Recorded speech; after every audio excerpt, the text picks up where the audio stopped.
재테크 분야 고전으로 손꼽히는 부자 아빠 가난한 아빠. 책을 통해 당신의 돈에 대한 인식을 바꾸고 투자와 경제적 성공에 대한 해답을 알려줍니다. 책 속 인사이트 5가지 지금부터 소개합니다. 나에게는 두 분의 아버지가 계셨다. 한 분은 부자였고 다른 한 분은 가난했다. 가난한 아버지는 박사학위를 받은 지적인 분이셨지만 돈에는 관심이 없었다. 그는 내가 공부를 열심히 해서 좋은 성적을 받아 대기업처럼 안전하고 안정된 직장을 얻길 바랬다. 부자 아버지는 중학교도 채 마치지 못했지만 돈은 곧 힘이며 돈이 어떻게 움직이는지를 배워 그것이 나를 위해 일하게 해야 한다고 했다. 두 분은 평생 열심히 일하며 성공적인 경력을 쌓았다. 하지만 한 분은 평생 금전적으로 고생했고 다른 한 분은 하와이 최고의 갑부가 되었다. 나는 9살 때 부자 아버지의 말을 따르기로 하고 그분에게서 돈에 대해 배우기로 결심했다. 첫 번째, 인사이트. 가난한 자들과 중산층은 돈을 위해 일한다. 부자들은 돈이 그들을 위해 일하게 만든다. 로버트는 부자 아빠라고 부르는 마이크의 아버지에게 돈 버는 법을 가르쳐 달라고 했다. 부자 아빠는 로버트와 마이크에게 매주 토요일 아침 자신이 운영하던 편의점 한 곳에 나와 진열대에 먼지를 털고 청소를 하라고 했다. 주 1회 3시간 근무하는 일의 보수는 시간당 10센트였다. 그러나 얼마 지나지 않아 로버트는 그 일에 흥미를 잃고 만다. 일 자체가 지루한 데다가 보수도 형편없어 실망감이 극에 달한 것이다. 로버트는 부자 아버지에게 찾아가 시급을 올려주지 않거나 약속대로 돈을 버는 법을 가르쳐 주지 않으면 그만두겠다고 화를 냈다. 그러자 부자 아버지는 삶은 말로 사람을 가르치는 것이 아니라 제멋대로 내두르면서 가르친다고 말했다. 어떤 사람들은 삶이 자신을 내두르게 두고 또 어떤 사람들은 화를 내며 보스에게 대들거나 가까운 사람들을 비난하지만 어떤 사람들은 거기서 교훈을 얻고 삶의 새로운 행태를 환영하기도 한다는 것이었다. 대부분의 사람들은 자신의 문제에 대해 일자리나 낮은 급여, 상사 등을 탓하며 평생을 보낸다. 그러나 관점을 바꿔야 한다. 사람들은 자기 자신은 그대로 놔두고 늘 남들을 바꾸려고만 한다. 하지만 다른 사람들보다 나 자신을 바꾸는 것이 훨씬 쉽다.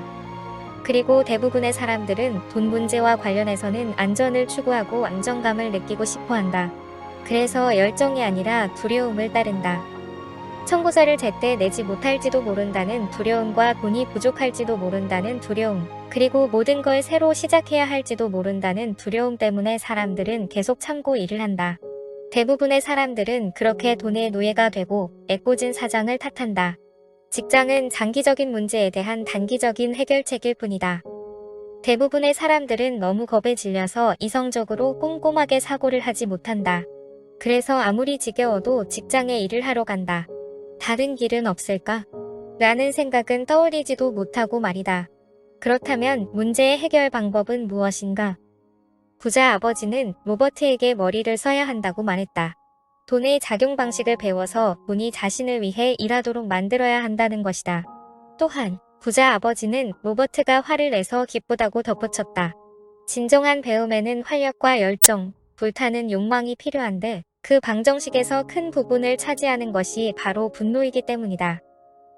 그리고 부자 아버지는 그들에게 돈을 만드는 방법을 찾아보라고 알려줬다. 관심을 기울여 찾아보면 기회가 보일 것이다. 소년들은 편의점에서 판매되지 않는 만화책을 수거해 폐기 처분하는 것을 보고 아이디어를 떠올렸다. 그들은 폐기된 만화책을 가져와서 마이클의 지하창고에 만화책을 볼 수 있는 도서관을 만들었다. 친구들은 입장료를 내고 만화책을 받고 마이클의 여동생이 약간의 돈을 받고 관리를 했다. 소년들은 돈이 자신을 위해 일하게 하라를 제대로 체험하고 돈 버는 방법을 배웠다. 두 번째, 인사이트. 자산과 부채의 차이를 알아야 한다. 이 그림은 수입과 지출의 손익계산서와 자산과 부채의 대차를 비교한 대차대조표이다. 자산의 현금 흐름 패턴을 보면 자산은 수입을 증가시킨다. 반면에 부채는 당신의 주머니에서 돈을 빼내간다. 부자가 되고 싶으면 자산을 구입하라. 부자 아버지는 집이 부채라고 생각하는 반면 가난한 아버지는 그것을 자산으로 여긴다. 초기에 투자를 하지 않고 너무 비싼 집을 소유하게 된다면 투자에 사용할 수 있었던 자본을 주택 용자금 및 세금 등 높은 주택 유지 비용으로 지출하게 된다. 그렇다고 집을 사지 말라는 이야기가 아니다.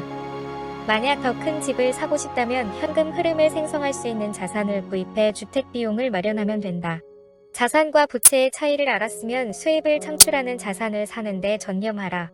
자산 부문이 지출을 상쇄하고도 남을 정도로 충분한 수입을 창출하기 때문이다.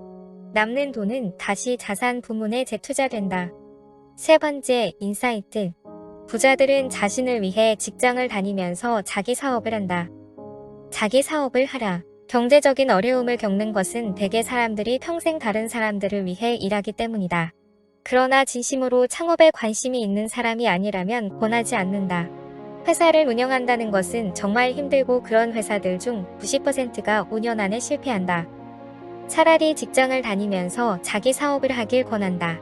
당신의 자산 부문에 투입된 돈은 당신의 직원이다. 직장을 유지하면서 부채가 아닌 진짜 자산을 사라. 그러면 어떤 종류의 자산을 사야 할까? 1. 내가 없어도 되는 사업. 소유자는 나지만 관리나 운영은 다른 사람들이 하고 있다. 내가 직접 거기서 일을 해야 한다면 그것은 사업이 아니라 내 직업이다. 2. 주식. 3. 채권. 4. 수입을 창출하는 부동산. 5. 모음이나 차용증. 6. 음악이나 원고, 특허 등 지적 자산에서 비롯되는 로열티. 7. 그 외의 가치를 지니고 있거나 소득을 창출하거나 시장성을 지닌 것.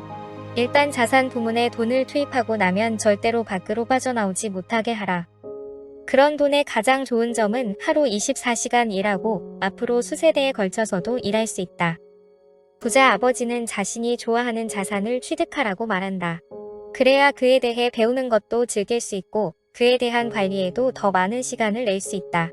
로버트는 건물과 땅을 좋아해서 부동산을 샀고 모험심이 강해서 작은 신생 기업들의 주식을 샀다. 네 번째, 인사이트. 부자로 가는 길을 가로막는 장애물. 1. 두려움 극복하기. 사람들은 돈을 잃는 것을 두려워한다. 그래서 재정적으로 안전하게만 행동하기 때문에 부자가 될 수 없다. 이기는 것은 지는 것을 두려워하지 않는 것이다. 또한 실패라는 경험은 승리할 수 있는 영감이 된다. 투자에서 성공하려면 배짱과 인내, 실패를 향한 바람직한 태도가 필요하다. 그리고 리스크와 염려에 대한 해결책은 일찍 시작하는 것이다. 2. 냉소주의 극복하기. 우리는 회의와 의심에 빠져 실행을 주저한다.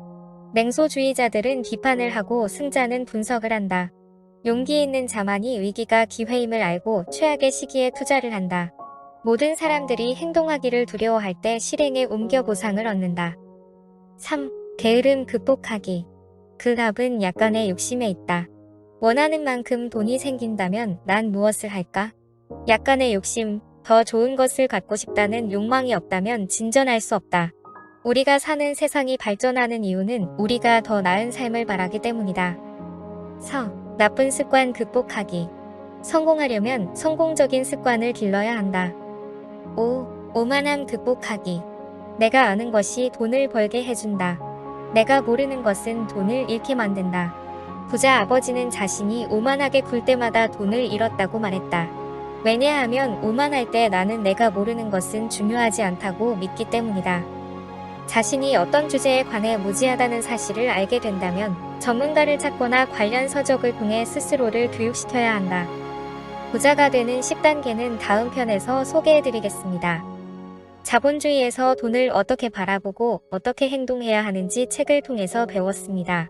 세상이 우리를 내두르게 방치하지 말고 부자가 되기 위해 용기와 열정을 갖고 일단 시작하시기 바랍니다.